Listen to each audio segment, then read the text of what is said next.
ಸಾಲು ಸಾಲು ಅಪಘಾತಗಳಿಂದ ಅಮಾಯಕರ ಜೀವಕ್ಕೆ ಹಾನಿ. ತಡರಾತ್ರಿ ಸಹ ಹೆದ್ದಾರಿಯಲ್ಲಿ ಹಿಟ್ ಅಂಡ್ ರನ್.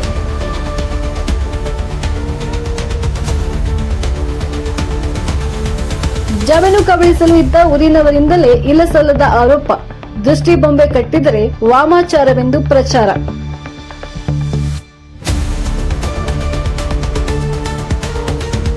ಸಮುದಾಯ ಆರೋಗ್ಯ ಕೇಂದ್ರಕ್ಕೆ ತಜ್ಞ ವೈದ್ಯರ ನೇಮಕ ಮಾಡುವಂತೆ ಆಗ್ರಹಿಸಿ ಆರೋಗ್ಯ ಕೇಂದ್ರದ ಮುಂದೆ ಪ್ರತಿಭಟನೆ. ಅವೈಜ್ಞಾನಿಕ ಹೆದ್ದಾರಿಯಿಂದ ಪದೇ ಪದೇ ಅಪಘಾತ. ಸಾಲು ಸಾಲು ಅಪಘಾತಗಳಿಂದ ಅಮಾಯಕರ ಜೀವಕ್ಕೆ ಹಾನಿ.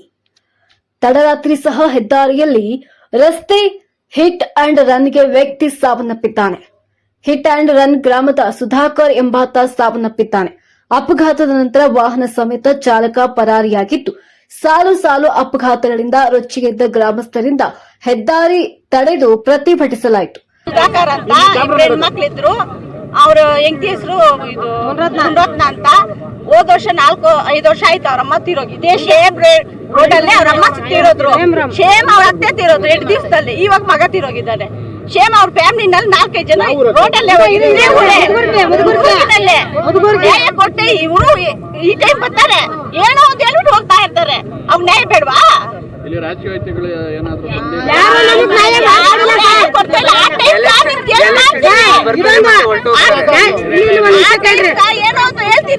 ಹೋಗ್ತಾರೆ ತಿರ್ಗಾ ಎಣ ಬೀಳಗಟ್ಟೆ ಬರಲ್ಲ.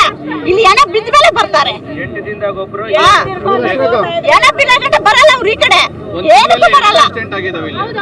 ಆಗುತ್ತಾನೆ ಇದೆ ಸರ್. ಎಷ್ಟು ಮಕ್ಕಳು ಆಗ್ತಾರದು. ನಮ್ಮ ಫ್ಯಾಮಿಲಿನಲ್ಲಿ 4 ಎಣ ಬಿದ್ದೈತೆ. ನಮ್ಮ ಫ್ಯಾಮಿಲಿನಲ್ಲಿ ಕೂಲಿ ಕೆಲಸ ಮಾಡ್ತಾ ಇದ್ರು ಸರ್. ದೇವನಹಳ್ಳಿ ತಾಲೂಕಿನ ಮುದಗುರುಕಿ ಗ್ರಾಮದ ಬಳಿ ಪ್ರತಿಭಟನೆ ನಡೆಸಲಾಗಿತ್ತು. ಕೆಲಕಾಲ ರಾತ್ರಿ ಸಾವನ್ನಪ್ಪಿದ ಸುಧಾಕರ್ ಮೃತದೇಹ ಹೆದ್ದಾರಿಯಲ್ಲಿಟ್ಟು ಪ್ರತಿಭಟಿಸಿದ್ದಾರೆ. ಬೆಂಗಳೂರು ಹೈದರಾಬಾದ್ ರಾಷ್ಟ್ರೀಯ ಹೆದ್ದಾರಿಯಲ್ಲಿ 44ರಲ್ಲಿ ಪ್ರತಿಭಟನೆ ನಡೆಸಲಾಯಿತು.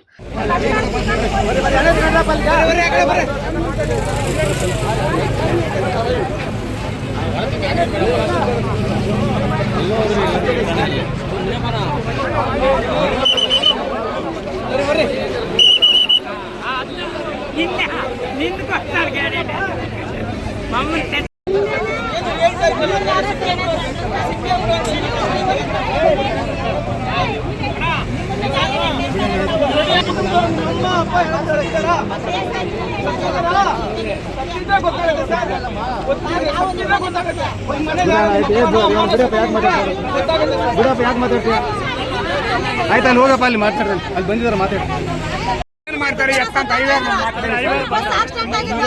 ನಾವೇನ್ ಮಾಡ್ತೀವಿ? ನಾವು ಹೊಸಕೋಟೆಯಿಂದ ಬಂದಿದ್ದೀವಿ.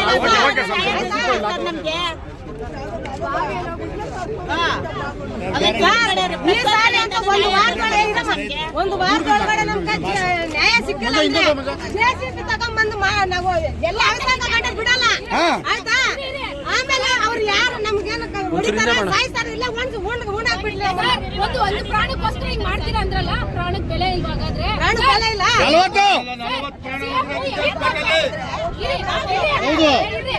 ಸಿಎಂ ಎವಿಕ್ಟ್ ಆಗ್ಬೇಕಂದ್ರೆ ಜನ ಬೇಕು. ಜನ ಇದ್ರೇನೆ ಅಲ್ವಾ ಸರ್ ಸಿಎಂ ಆಗೋದು? ಸಿಎಂ ಎಮ್ಎಲ್ಎ ಬಂದ್ರೆ ರೋಡ್ ಬ್ಲಾಕ್ ಮಾಡ್ಬಿಡ್ತಾರ. ನಮ್ಗ್ ಬೆಲೆ ಇಲ್ವಾ? ಪ್ರಾಣ ಇಲ್ವಾ ನಮ್ದು? ಓಟ್ ಬೇಕಾದ್ರೆ ನಮ್ಮಿಂದ ಸರ್ ಎಮ್ಎಲ್ಎಗಳಾಗೋದು. ಓಟ್ ನಮ್ಮಿಂದ ಬರ್ತಾರವ್ರು. ನ್ಯಾಯ ಕೇಳಿದಕ್ಕೆ ಪೊಲೀಸರು ಹೇಳ್ತಾರೆ ನಿಮ್ಮ ಮೇಲೆ ಕೇಸ್ ಹಾಕ್ತೀವಿ ಅಂತ. ಅಲ್ಲಿಗೆ ಸತ್ತೋರ್ ಮೇಲೆ ನಮ್ಮ ಮೇಲೆ ಕೇಸ್ ಹಾಕೋದ? ನ್ಯಾಯ ಕೇಳಿದಕ್ಕೆ ಈ ತರ ಮಾಡೋದಲ್ಲ. ಲಾಠಿ ಚಾರ್ಜ್ ಮಾಡ್ತಾರಂತೆ. ಲಾಠಿ ಚಾರ್ಜ್ ಮಾಡ್ಲಿ. ನಾವ್ ಇಲ್ಲೇ ಸತ್ತೋತೀವಿ ಆಯ್ತಾ.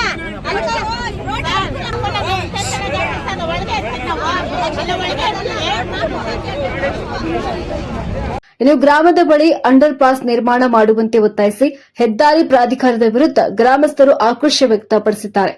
ಅಪಘಾತಗಳಲ್ಲಿ ಸಾವನ್ನಪ್ಪಿದವರಿಗೆ ನ್ಯಾಯ ಕೊಡಿಸುವಂತೆ ಒತ್ತಾಯಿಸಲಾಯಿತು. ಕೆಲಕಾಲ ಮೃತದೇಹ ಬಿಟ್ಟು ಧರಣಿ ನಡೆಸಿದ ಗ್ರಾಮಸ್ಥರು ಇನ್ನು ಪೊಲೀಸರು ಪ್ರತಿಭಟನಾಕಾರರ ಮನವೊಲಿಸಿ ಮೃತದೇಹ ತೆಗೆಸಿದ್ದಾರೆ. ಈ ಕುರಿತು ವಿಜಯಪುರ ಪೊಲೀಸ್ ಠಾಣಾ ವ್ಯಾಪ್ತಿಯಲ್ಲಿ ಈ ಘಟನೆ ಸಂಭವಿಸಿದೆ. ಬಿಡಲ್ಲ, ಸಾಯಂಕಾಲ ಆಗೋವರೆಗೂ ಬಿಡಲ್ಲ. ಯಾರು ಬರ್ತಾರೆ ಬರ್ಲಿ.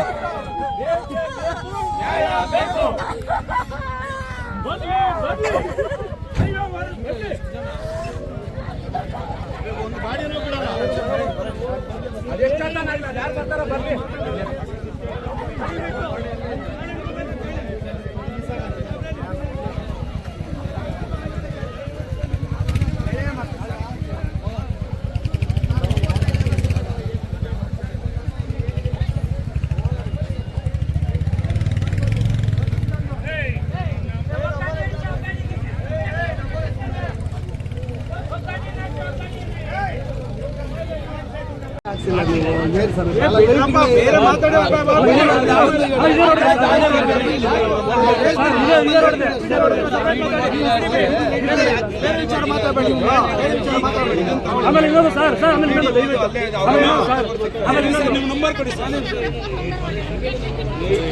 ಕೋಲಾರ ತಾಲೂಕಿನ ನಾಗನಾಳ ಗ್ರಾಮದಲ್ಲಿರುವ ಸರ್ವೆ ನಂಬರ್ 42ರಲ್ಲಿ ನಮ್ಮ ತಂದೆಯವರ ಪೂರ್ವಕಾಲದಿಂದಲೂ ನಾವು ಈ ಜಮೀನಿನಲ್ಲಿ ಅನುಭವದಲ್ಲಿದ್ದು ಈ ಜಮೀನನ್ನ ಕಬಳಿಸಲು ನಮ್ಮ ಊರಿನವರೇ ಆದ ಶಂಕರ್ ಎಂಬುವರು ನಮ್ಮ ಮೇಲೆ ಇಲ್ಲಸಲ್ಲದ ಆರೋಪ ಮಾಡಿದ್ದಾರೆ. ನಾವು ಕಟ್ಟುತ್ತಿರುವ ಹಸು ಶೆಡ್ಗೆ ದೃಷ್ಟಿ ತಾಗದಿರಲಿ ಎಂದು ದೃಷ್ಟಿಗೊಂಬೆ ಕಟ್ಟಿದ್ದೇವೆ. ಆದರೆ ಇದನ್ನ ವಾಮಾಚಾರ ಮಾಡಿಸಿದ್ದಾರೆಂದು ಬಿಂಬಿಸಿ ನಮ್ಮ ಮೇಲೆ ಇಲ್ಲಸಲ್ಲದ ಆರೋಪ ಮಾಡಿದ್ದಾರೆಂದು ನಾಗನಾಳ ಗ್ರಾಮದ ಪಾಪಣ್ಣ ಆರೋಪಿಸಿದ್ದಾರೆ.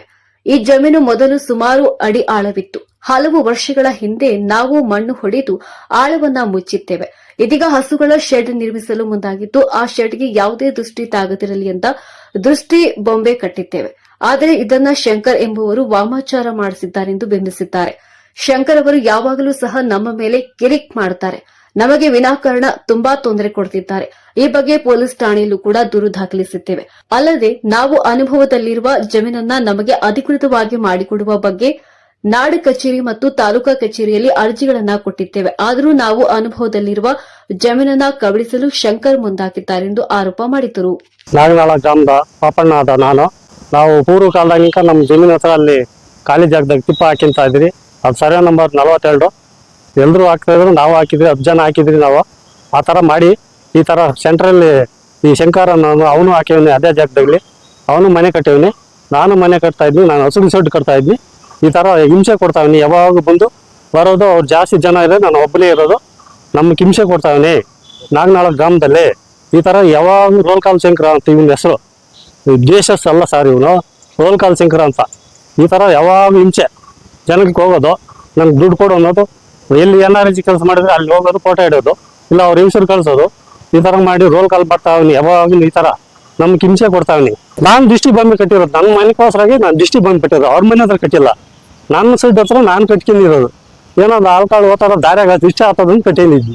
ಅವ್ರ ಮನೆಗೆ ಮಾಡಿಲ್ಲ ನಾನು. ನಮ್ಮನೇಲಿ ನಮ್ಮ ಹೆಂಗಸ್ರ ಮೇಲೆ ಡೆವಲಪ್ ಮಾಡೋದು, ನನ್ನ ಮಗನ ಮೇಲೆ ಮಾಡೋದು. ಇವಾಗ ಹೋಗಿ ಕೇಸು ಎಲ್ಲರ ಮೇಲೆ, ನಾವು ಅವ್ರ ಗುಂಪು ಜಾಸ್ತಿ ಇದೆ, ನಾನು ಒಬ್ಬನೇ. ಅವ್ರ ಗುಂಪೆಲ್ಲ ಬಂದ್ಬಿಡೋದು, ನಮ್ಮೆಲ್ಲ ಕೇಸ್ ಮಾಡಿಬಿಡೋದು. ಈ ಥರ ರೋಲ್ ಕಾಲ್ ಯಾವಾಗಲೂ ಸರ್. ಹತ್ರ ನಾನು ನಮ್ಮ ಅಪ್ಪ ಇದ್ದಾಗ ಅನ್ಬೋದಾಗಿ, ನಮ್ಮಪ್ಪ ಅನ್ಬೋದಾಗಿನ ಅವತ್ತಿನ ಕಸ ಹಾಕೊಂಡಿದ್ರಿ, ಆವಾಗ ಮಾಡ್ತಾನೇ ಇದ್ರಿ ಸರ್. ಯಾವಾಗ ನೋಡಿದ್ರು ಹಿಂಗೆ ಟಾರ್ಚರ್ ಕೊಡೋದು. ನಮ್ಮ ಜಾಗಕ್ಕೆ ಬಂದು ನಮ್ಮನ್ನೇ ಹೋಮಾಚಾರ ಮಾಡಿದ್ವಿ, ಆ ಥರ ಮಾಡಿದ್ವಿ, ಈ ಥರ ಮಾಡಿದ್ವಿ ಅಂತೇಳಿ ನಮ್ಗೆ ಟಾರ್ಚರ್ ಕೊಡೋದು, ನಮ್ಮನ್ನ ಹೋಗೋದು ಪೊಲೀಸ್ ಸ್ಟೇಷನ್ ಕಂಪ್ಲೇಂಟ್ ಕೊಡೋದು. ಇವಾಗ ಆಲ್ರೆಡಿ ಅವನು FIR ಆಗೈತೆ ಅವನ ಮೇಲೆ. ನಮ್ಮ ಸ್ವಂತ ಸರ್, ಸ್ವಂತದಲ್ಲೇ ಹಾಕಿದ್ನಿ. ಇದು ನಾಡ ಕಚೇರಿಗೆ ಅರ್ಜಿ ಹಾಕಿದ್ನಿ, ಅದ್ರಲ್ಲಿ ನಮ್ದೇ ಸರ್. ಅದು 5 ಅಡಿನಿಂದ ಮುಚ್ಚಂಬಂದಿರೋದು. ನಾನು ಸಬ್ಡಿ ಇದೆ ಸರ್, ಅದ್ರಲ್ಲಿ ಸಬ್ಡಿ ಇದೆ. 5 ಅಡಿ ಸಬ್ಡಿ ಮುಚ್ಚಂದು ತಿರ್ಗಿ 5 ಅಡಿ ಮುನ್ನೋಡ್ದಿರೋದು ನಾನು. ಈ ಥರ ಎಲ್ಲ ಮಾಡೇ ಬಂದು ನನ್ಕ ಈ ಟಾರ್ಚರ್ ಕೊಡ್ತಾನೆ ಸರ್. ಈ ರೋಲ್ ಕಾಲ್ ಶಂಕರ್ ಜಮೀನ್ ಕಬಳ್ಸಾಕೆ ಸರ್ ಅವನು ಯಾವಾಗ ಕಬಳ್ಸದೆ. ಇಲ್ಲಿ ಸರ್ವೆ ನಂಬರ್ 26 ಸರ್ವೆ ನಂಬರ್ ಇದೆಯಲ್ಲ ಸರ್, ಅದು ನಮ್ಮ ತಾತನವ್ರದ್ದು, ಅದು ನಮ್ಮ ಅಣ್ಣ ತಮ್ಮನವ್ರು. ನಾವು ಕಿತ್ಲಾಡ್ತೀವಿ, ಇವಾಗ ಒಂದಾಗ್ತೀವಿ. ಇಲ್ಲ ನಮ್ಮ ಅಣ್ಣೆ ತಕೊಂಡ್ಲಿ, ಇಲ್ಲ ನಮ್ಮ ಮತಿಗೆ ತಕೊಂಡ್ಲಿ. ನಾನು ಅದಕ್ಕೂ ಬಗ್ಗೆ ನಿನ್ಕ ಅದಕ್ಕೆ ಸಂಬಂಧ ಇಲ್ಲಲ್ಲ. ಇಲ್ಲಿ ಊರಾಗ ಗ್ರಾಮ ತಾನಾಗ 142 ಅದಕ್ಕೂ ಅಷ್ಟೇ. ನಮ್ಮ ತಾತನವರು ಅದನ್ನ ಹಾಕಿಂದಿದ್ವಿ. ನಮ್ಮ ತಾತನವ್ರು ಆ ತಾತನು, ನಮ್ಮ ತಾತನ ಅಣ್ಣ ತಮ್ಮನವ್ರು. ಇಲ್ಲ ನಮ್ಮ ಬಿಡ್ತಾನ, ಇಲ್ಲ ಕಿತ್ಲಾಡ್ತೀವಿ. ಅದಕ್ಕೆ ಯಾಕೆ ಸರ್ ಇವನು ಈ ಥರ ಬರೋದು? ಯಾವಾಗ ನಮ್ಮ ಅಣ್ಣ ತಮ್ಮನವ್ರು ಹುಳು ಬೀಜ ಬಿತ್ತೋದು, ನಮ್ಮ ಅಣ್ಣ ತಮ್ಮನ ಬೇರೆ ಮಾಡೋದು, ನಮ್ಮ ಅಣ್ಣ ತಮ್ಮನವರಿಗೆ ಸೇರಂಬಿಡೋದು, ಇನ್ನು ನಮ್ಮ ದೊಡ್ಡಪ್ಪ ಮಗನ ತಟ್ಟು ಸೇರಂಬಿಡೋದು. ಇಲ್ಲ ನಮ್ಮ ಅಣ್ಣ ಇವಾಗ ಸರ್ಕಲ್ ಇನ್ಸ್ಪೆಕ್ಟ್ರು ಅವ್ರ ಜೊತೆ ಸೇರಂಬಿಟ್ಟು ನಮ್ಗೆ ಹಿಂಸೆ ಕೊಡ್ತಾ ಇದ್ವಿ. ಒಳ್ಳೆ ಕಾಲೋನಿ ಯಾವಾಗೂ ರಗಡೆ. ಈ ಥರ ರಗಡೆ ಮಾಡ್ತಾ ಇದ್ವಿ. ನಾವು ಹೆಂಗೆ ಬಾಳೋದು? ಯಾವ ಥರ ಹಿಂಸೆ ಕೊಡೋದು? ಏನು ನಾನು GSS ಲೀಡ್ರ್ ಅನ್ನೋದು ಹಿಂಗೆ ಮಾಡೋದಾ? ನಿಮ್ GSS ಲೀಡರ್ ಅಲ್ಲ ಸರ್, ಬೆನ್ನಕ ಶಾಕ್ ಆಗ್ತಾನೆ ಸರ್ ಗಾಂಧಿ GSS ಲೀಡರ್ಕ ಪಾಪ ಅಂಬೇಡ್ಕರ್ಗೆ ಶಾಕ್ ಹಾಕ್ಬಿಟ್ಟು ರೋಲ್ ಕಾಲ್ ಮಾಡ್ತಾನೆ. ಈ ತರ ಮಾಡ್ಬಾರ್ದು ಸರ್ ಜನಕ್ಕೆ. ಈ ತರ ರೋಲ್ ಕಾಲ್ ಮಾಡಿ ಜೀವನ ಮಾಡಬಾರ್ದು. ಆ ರೋಲ್ ಕಾಲ್ ಮಾಡೇ ಮನೆ ಕಟ್ಟಿರೋದು. ನಾವು ಆ ತರ ರೋಲ್ ಕಾಲ್ ಮಾಡಿಲ್ಲ. ಕಷ್ಟ ಬಿದ್ದು ದುಡ್ದು ಬೆಳಗ್ಗೆ ಸಾಯಂಕಾಲ ದುಡ್ದು ನಮ್ಮ ಮಕ್ಕಳು ಎಲ್ಲ ಹೋಗಿ ತೋಟ ಹತ್ರ ಮಾಡಿ ಬಂದಿರೋದು ಸರ್. ಈ ತರ ಮಾಡಿ ನಾವು ಹಿಂಸ್ಕೊಟ್ಟಿರೋದು. ಇವ್ನು ಯಾವಾಗ ಕೇಸು ಪಾಡು ಮಿಸ್ಕಿದ್ರೆ ಕೇಸು ಜನಕ್ಕೆ ಕರ್ಕೊಂಬಂದು ಈ ತರ ಮಾಡೋದು ಬೇಡ ಸರ್. ನಮ್ಗ ಇದು ರಕ್ಷಣೆ ಕೊಡ್ಬೇಕು ಅಂತೇಳಿ ಈ ನನ್ನ ಮುಖಾಂತರ ಈ ಗ್ರಾಮಸ್ಥರ ಮುಖಾಂತರ ನಾಲ್ಕು ಗ್ರಾಮಸ್ಥರು ನನ್ಗೆ ಬೆಂಬಲ ಕೊಡ್ಬೇಕಂತೇಳಿ ಇದು ಮಾಡ್ತಾ ಇದ್ದೀನಿ ಸರ್. ವಿಜಯಪುರ ಸಮುದಾಯ ಆರೋಗ್ಯ ಕೇಂದ್ರಕ್ಕೆ ತಜ್ಞ ವೈದ್ಯರ ನೇಮಕ ಮಾಡುವಂತೆ ಆಗ್ರಹಿಸಿ ರಕ್ಷಣಾ ವೇದಿಕೆ ಶಿವರಾಮೇಗೌಡರ ಬಣದ ಕಾರ್ಯಕರ್ತರಿಂದ ಸಮುದಾಯ ಆರೋಗ್ಯ ಕೇಂದ್ರದ ಮುಂದೆ ಪ್ರತಿಭಟನೆ ನಡೆಸಿದರು. ವಿಜಯಪುರ ಪಟ್ಟಣದ ಸಮುದಾಯ ಆರೋಗ್ಯ ಕೇಂದ್ರಕ್ಕೆ ಈ ಕೂಡಲೇ ತಜ್ಞ ಮಾಡಬೇಕು ಮತ್ತು ಜನೌಷಧಿ ಕೇಂದ್ರವನ್ನ ತೆರೆಯುವಂತೆ ಆಗ್ರಹಿಸಿ ಆಸ್ಪತ್ರೆ ಮುಂಭಾಗ ಸರ್ಕಾರದ ವಿರುದ್ಧ ಧಿಕ್ಕಾರಗಳನ್ನು ಕೂಗಿ ಅಧಿಕಾರಿಗಳ ನಿರ್ಲಕ್ಷ್ಯತನಕ್ಕೆ ಧಿಕ್ಕಾರ ಎಂದು ಆಗ್ರಹಿಸಿ ಪ್ರತಿಭಟನೆ ನಡೆಸಿದರು.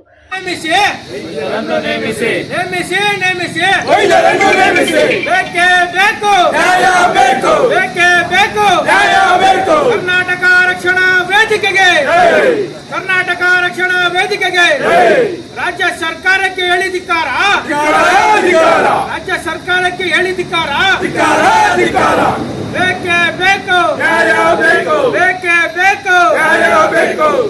ಇದೇ ಸಂದರ್ಭದಲ್ಲಿ ರಕ್ಷಣಾ ವೇದಿಕೆ ಜಿಲ್ಲಾಧ್ಯಕ್ಷರಾದ ಛತ್ರಪತಿ ಮಹೇಶ್ ಮಾತನಾಡಿ, ಕಳೆದ 15 ದಿನಗಳ ಹಿಂದೆ ಪತ್ರಿಕೆ ಹೇಳಿಕೆ ನೀಡಿ ವೈದ್ಯರ ನೇಮಕ ಮಾಡುವಂತೆ ಹೇಳಿದರು. ಅಧಿಕಾರಿಗಳು ನೇಮಕ ಮಾಡಿ ಆದೇಶ ರದ್ದುಪಡಿಸಿದ್ದಾರೆ. ಈ ಕೂಡಲೇ ತಜ್ಞರು ನೇಮಿಸುವಂತೆ ಒತ್ತಾಯಿಸಿದರು.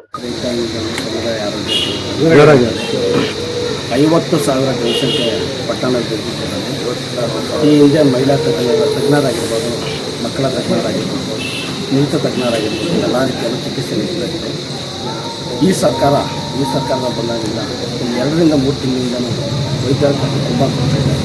ಮತ್ತು ಮೊನ್ನೆ ಕೂಡ ಔಷಧಿ ಕೂಡ ಸಿಗ್ತಾ ಇಲ್ಲ. ಮೊನ್ನೆ ಪತ್ರಿಕೆಯಲ್ಲೆಲ್ಲ ಬಂದಿದ್ದಾರೆ, ಔಷಧಿ ಸಿಗುವಂಥದ್ದಾಗಿದೆ. ಏನಂತಂದರೆ ನಮಗೆ ವೈದ್ಯರನ್ನು ನೇಮಿಸ್ಕೊಳ್ಬೇಕು. ಮೊನ್ನೆ 10 ದಿನಗಳ ಹಿಂದೆ ಜಿಲ್ಲಾ ವೈದ್ಯಾಧಿಕಾರಿಗಳು ನೇಮಿಸಿದ್ದೀವಿ 3 ಜನನ ಅಂತೇಳಿ ವೈದ್ಯರನ್ನ ಇದು ಮಾಡಿದರು. ಮತ್ತೆ ಅದನ್ನು ಹಿಂಪಡ್ತಿದ್ದಾರೆ. ಈ ಕೂಡಲೇ ನೇಮಿಸಬೇಕಾಗಿ ತಮ್ಮಲ್ಲಿ ಇನ್ನು ರಕ್ಷಣಾ ವೇದಿಕೆ ಮುಖಂಡರಾದ ಕಿರಣ್ ಮಾತನಾಡಿ, ಆಸ್ಪತ್ರೆಯಲ್ಲಿ ಕುಡಿಯುವ ನೀರಿನ ವ್ಯವಸ್ಥೆ ಇಲ್ಲ, ಸ್ವಚ್ಛತೆ ಇಲ್ಲ ಹಾಗೂ ರಾತ್ರಿ ಪಾಳ್ಯದಲ್ಲಿ ತಜ್ಞ ವೈದ್ಯರ ಕೊರತೆ ಇದ್ದು ಈ ಕೂಡಲೇ ನೇಮಿಸುವಂತೆ ಆಗ್ರಹಿಸಿದರು. ಆಸ್ಪತ್ರೆಯಲ್ಲಿ ಡಾಕ್ಟರ್ ಇಲ್ಲ. ಸುಮಾರು ವರ್ಷಗಳಿಂದ ಇರೋದೇನು, ಇವತ್ತು ಇಲ್ಲಿದ್ದೇನು. ಮೊನ್ನೆ ಗರ್ಭಿಣಿ ಪೇಷಂಟು ಚಿಕ್ಕಬಳ್ಳಾಪುರಕ್ಕೆ ವರ್ಗಾವಣೆ ಮಾಡಲಾಗಿದೆ. ಸುಮಾರು ವರ್ಷಗಳಿಂದ ಇಲ್ಲಿ ಹೆರಿಗೆ ಮತ್ತು ಆಪರೇಷನ್ ಮಾಡ್ತಿದ್ದೆ. ಈಗ ಮಾಡ್ತಿಲ್ಲ.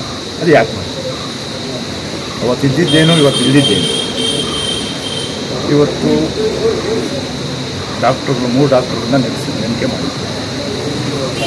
ಅವರು ಇಲ್ಲಿ ಬರೋಕ್ಕಿಂತ ಮುಂಚೆನೇ ಬೇರೆ ಕಡೆ ವರ್ಗಾವಣೆ ಮಾಡಿದ್ದಾರೆ. ಯಾಕೆ ಮಾಡಿದ್ದಾರೆ ಅನ್ನೋದು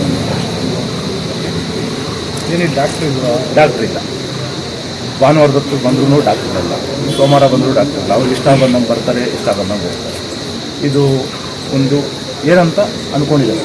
ಇದ್ರ ಬಗ್ಗೆ ಏನಾದರೂ ನೀವು ಮೇಲಧಿಕಾರಿಗಳು ಕಂಪ್ಲೇಂಟ್ ಮಾಡೋದಾಗಿ ಮಾಡಿದ್ದೀವಿ. ಸುಮಾರು ಸರಿ ಮಾಡಿದ್ದೀವಿ. ಪತ್ರಕರ್ತರು ಮಾಡಿದ್ದಾರೆ, ನಮ್ಮ ಸಂಘಟನೆಯಿಂದನೂ ಮಾಡಿದ್ದೀವಿ. ಯಾಕೆ ಇವರು ಈ ಥರ ಮಾಡ್ತಿದ್ದಾರೆ? ಏನು ಹೇಳ್ತಾರೆ ಸರ್? ಮಾಡಿದ್ದೀರಿ, ಬರ್ತಾರೆ, ಈಗ ಬರ್ತಾರೆ, ನಾಳೆ ಬರ್ತಾರೆ, ಇಷ್ಟು ಮಾತ್ರ ಹೇಳೋಕ್ಕೆ ಬರೋ ಪೇಷಂಟ್ಗಳಿಗೆಲ್ಲ ಸರ್. ಬರೋ ಪೇಷಂಟ್ ಬರೀ ನರ್ಸರು ನೋಡ್ತಾರೆ ಹೊತ್ತು ಡಾಕ್ಟರ್. ಜಿಲ್ಲಾ ಉಪಾಧ್ಯಕ್ಷ ಕಿರಣ್. ಇದೇ ಸಂದರ್ಭದಲ್ಲಿ ರಕ್ಷಣಾ ವೇದಿಕೆ ಮುಖಂಡ ಅಣ್ಣಮ್ಮ ತಾಯಿ, ಸುರೇಶ್ ಹಾಗೂ ಕಿರಣ್, ಧನು, ಸಂಜು, ಸುಹೇಲ್, ಮುನೀಂದ್ರ, ಶಿವರಾಜ್, ಜಬೀರ್ ರೋಷನ್, ತಬರೇಜ್ ಇನ್ನು ಅನೇಕ ರಕ್ಷಣಾ ವೇದಿಕೆ ಮುಖಂಡರು ಹಾಜರಿದ್ದರು. ಜಿಲ್ಲಾ ಆರೋಗ್ಯ ಅಧಿಕಾರಿ ಸ್ಥಳಕ್ಕೆ ಆಗಮಿಸಿ ಮಾತನಾಡಿ, ನಮ್ಮ ಹಂತದಲ್ಲಿ ನೇಮಿಸಲು ಅವಕಾಶವಿಲ್ಲ. ಸರ್ಕಾರದಿಂದ ಮಾತ್ರ ವಿಜಯಪುರ ಸಮುದಾಯ ಆರೋಗ್ಯ ಕೇಂದ್ರಕ್ಕೆ ತಜ್ಞರು ನೇಮಿಸಲು ಅವಕಾಶವಿದ್ದು ಸರ್ಕಾರದಿಂದಲೇ ಆಗಬೇಕೆಂದು ಹೇಳಿದರು. ತಾಲೂಕು ಆರೋಗ್ಯ ವೈದ್ಯಾಧಿಕಾರಿ, ಆಸ್ಪತ್ರೆ ಸಿಬ್ಬಂದಿ ಹಾಜರಿದ್ದರು.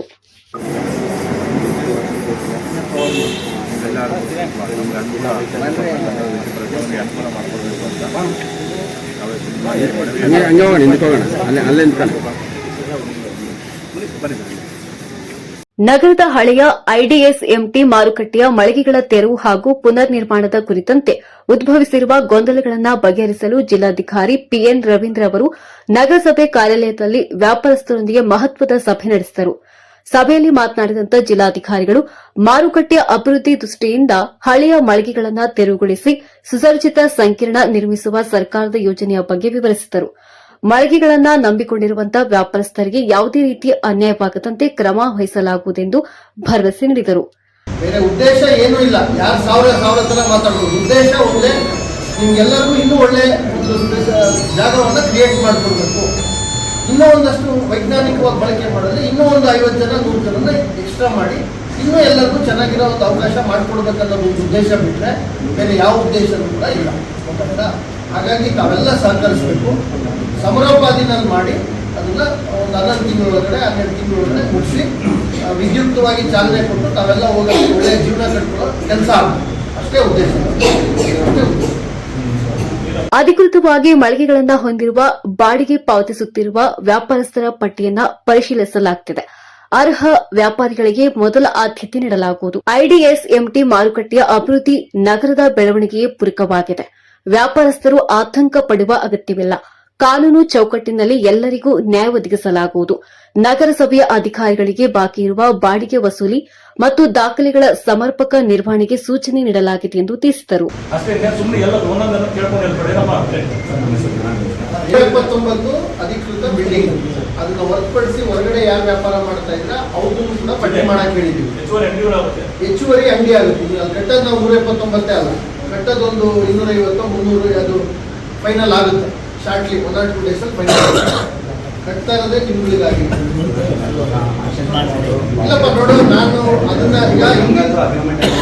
ನಾನು ದಾಖಲೆಗಳು ನೋಡಿದ್ದೀನಿ. ದಾಖಲೆಗಳಲ್ಲಿ ಯಾರ್ಯಾರು ಪೇಮೆಂಟ್ ಮಾಡ್ತಾ ಬಂದಿದ್ದಾರೆ, ಅನಧಿಕೃತವಾಗಿ ಯಾರ್ಯಾರು ಇದ್ದಾರೆ ಎಲ್ಲರೂ ನಾನು ನೋಡಿದ್ದೀನಿ. ನಾನು ಒಂದು ಮಾತನ್ನೇ ಈ ಸಂದರ್ಭದಲ್ಲಿ ಹೇಳಕ್ ಬಯಸ್ತೇನೆ. ಮಾರುಕಟ್ಟೆ ಸಂಕೀರ್ಣದಲ್ಲಿ ಸ್ವಚ್ಛತೆ, ನೀರು ಮತ್ತು ವಿದ್ಯುತ್ ಸೇರಿದಂತೆ ಅಗತ್ಯ ಮೂಲ ಸೌಕರ್ಯಗಳನ್ನು ಕಲ್ಪಿಸಲು ನಗರಸಭೆ ಪೌರಾಯುಕ್ತರಿಗೆ ನಿರ್ದೇಶನ ನೀಡಲಾಗಿದೆ ಎಂದು ವಿವರಿಸಿದ ಅವರು, ಮಳಿಗೆಗಳ ವಿಚಾರದಲ್ಲಿ ಯಾವುದೇ ಗೊಂದಲಗಳಿಗೆ ಅವಕಾಶ ನೀಡದೆ ಪಾರದರ್ಶಕವಾಗಿ ಪ್ರಕ್ರಿಯೆ ನಡೆಸಲಾಗುವುದೆಂದು ಜಿಲ್ಲಾಧಿಕಾರಿಗಳು ಸ್ಪಷ್ಟಪಡಿಸಿದರು. ಮಾರುಕಟ್ಟೆ ಮಳಿಗೆಗಳ ಬಾಡಿಗೆ ಪಾವತಿ, ಹಂಚಿಕೆ ಪ್ರಕ್ರಿಯೆ ಮತ್ತು ಮೂಲ ಸೌಕರ್ಯಗಳ ಬಗ್ಗೆ ವ್ಯಾಪಾರಸ್ಥರ ಅಹವಾಲುಗಳನ್ನು ಆಲಿಸಲಾಗಿದೆ ಎಂದು ತಿಳಿಸಿದರು. ಇನ್ನು ಈ ಸಂದರ್ಭದಲ್ಲಿ ಪೌರಾಯುಕ್ತರಾದ ಜಿಎನ್ ಚಲಪತಿ, ತಾಲೂಕಾ ದಂಡಾಧಿಕಾರಿಗಳಾದ ಸುದರ್ಶನ್ ಯಾದವ್ ಸೇರಿದಂತೆ ವಿವಿಧ ಇಲಾಖೆಯ ಅಧಿಕಾರಿಗಳು, ಸಾರ್ವಜನಿಕರು ಭಾಗವಹಿಸಿದರು. ಜಿಲ್ಲೆಯ ಎಲ್ಲ ನಗರ ಸ್ಥಳೀಯ ಸಂಸ್ಥೆಗಳು ಎಲ್ಲ ಮೂಲಭೂತ ಸೌಕರ್ಯಗಳ ಸಮಗ್ರ ಅಭಿವೃದ್ಧಿಗೆ ಆಗಬೇಕು ಅನ್ನೋ ಹಿನ್ನೆಲೆಯಲ್ಲಿ ಅನೇಕ ಕೆಲಸಗಳು ಎಲ್ಲ ನಗರ ಸ್ಥಳೀಯ ಸಂಸ್ಥೆಗಳಲ್ಲಿ ಆಗ್ತಾ ಇದೆ. ಅದರ ಮುಂದುವರೆದ ಭಾಗವಾಗಿ ಚಿಂತಾಮಣಿನಲ್ಲೂ ಕೂಡ ಮಾನ್ಯ ಉಸ್ತುವಾರಿ ಸಚಿವರ ಅಪೇಕ್ಷೆ ಇದೆ. ಎಲ್ಲ ನಮ್ಮ ಅಧಿಕಾರಿ ವೃಂದ, ನಗರಸಭೆ ಎಲ್ಲರೂ ಸಂಕಲ್ಪ ಮಾಡಿದ್ವಿ. ಇಡೀ ಚಿಂತಾಮಣಿಯ ಎಲ್ಲ ಮೂಲಭೂತ ಸೌಕರ್ಯ, ಅದು ರಸ್ತೆ ಇರಲಿ, ಚರಂಡಿ ವ್ಯವಸ್ಥೆ ಇರಲಿ, ಒಳಚರಂಡಿ ವ್ಯವಸ್ಥೆ ಇರಲಿ, ಕುಡಿಯೋ ನೀರಿನ ವ್ಯವಸ್ಥೆ ಇರಲಿ, ನಮ್ಮ ಆಸ್ಪತ್ರೆ, ಸುಸಜ್ಜಿತವಾದ ಆಸ್ಪತ್ರೆ ನಿರ್ಮಾಣ, ಆಟದ ಮೈದಾನ ನಿರ್ಮಾಣ, ಇಂಜಿನಿಯರಿಂಗ್ ಕಾಲೇಜು, ಈ ಥರ ಇದರ ಮುಂದುವರೆದ ಭಾಗವಾಗಿ IDSMT ನಮ್ಮ ಏನು ಕಾಂಪ್ಲೆಕ್ಸ್ ಇದೆ ಆ ಕಾಂಪ್ಲೆಕ್ಸನ್ನು ನವೀಕರಣ ಮಾಡಬೇಕು ಅನ್ನೋ ಒಂದು ಕಾಮಗಾರಿ ತಗೊಂಡಿದ್ವಿ. ತಾಂತ್ರಿಕವಾಗಿ ಅದನ್ನು ಪರಿಶೀಲನೆ ಮಾಡಲಾಗಿ 2 ಕಡೆ ಟೆಸ್ಟ್ ಮಾಡಿಸಿದ್ವಿ. 2 ಟೆಸ್ಟ್ಗಳಲ್ಲಿ ಅದು ಬಳಕೆಗೆ ಯೋಗ್ಯನೇ ಇಲ್ಲ ಅನ್ನೋ ವರದಿ, ತಾಂತ್ರಿಕ ವರದಿ ಬಂದ ಹಿನ್ನೆಲೆಯಲ್ಲಿ ಈಗ ಹೊಸದಾಗಿ ಸುಸಜ್ಜಿತವಾದ ಒಂದು ಕಾಂಪ್ಲೆಕ್ಸನ್ನು ಮಾಡಬೇಕು. ಸುಮಾರು 250ರಿಂದ 300 ಮಳಿಗೆಗಳುಳ್ಳಂಥ ಸುಸಜ್ಜಿತವಾದ ಕಾಂಪ್ಲೆಕ್ಸ್ ಮಾಡಬೇಕು ಅನ್ನೋ ಒಂದು ಸಂಕಲ್ಪ ಮಾನ್ಯ ಸಚಿವರಿಗಿದೆ. ಈಗಾಗಲೇ ಅನೇಕ ಹಂತದಲ್ಲಿ ಚರ್ಚೆ, ವಿನ್ಯಾಸ, ನಕ್ಷೆ ಎಲ್ಲವೂ ಕೂಡ ಅಂತಿಮ ಆಗ್ತಾ ಇದೆ. ಈಗ ಏನಲ್ಲಿ ವ್ಯಾಪಾರಸ್ಥರಿದ್ದಾರೆ ಅವರಿಗೆ 20-25 ದಿನದ ಹಿಂದೆ ಭೇಟಿ ಮಾಡಿ ಪ್ರಾಯೋಗಿಕವಾಗಿ ಅವ್ರ ಜೊತೆ ಚರ್ಚೆ ಮಾಡಿ ಅವ್ರಿಗೂ ಕೂಡ ಸಲಹೆ ಸೂಚನೆಗಳನ್ನು ಕೊಟ್ಟಿದ್ವಿ. ಮುಂದೆ ಬಿಲ್ಡಿಂಗ್ ಪ್ರಾರಂಭ ಆಗಬೇಕಾದ್ರೆ ತಾವು ಒಂದಷ್ಟು ದಿನ ಸಹಕರಿಸಬೇಕು, ಬೇರೆ ವ್ಯವಸ್ಥೆ ಮಾಡಿಕೊಳ್ಬೇಕು. ಇಲ್ಲಿ ಸ್ಥಳ ತಾವು ತೆರವುಗೊಳಿಸಿದ್ರೆ ಇಡೀ ಬಿಲ್ಡಿಂಗನ್ನು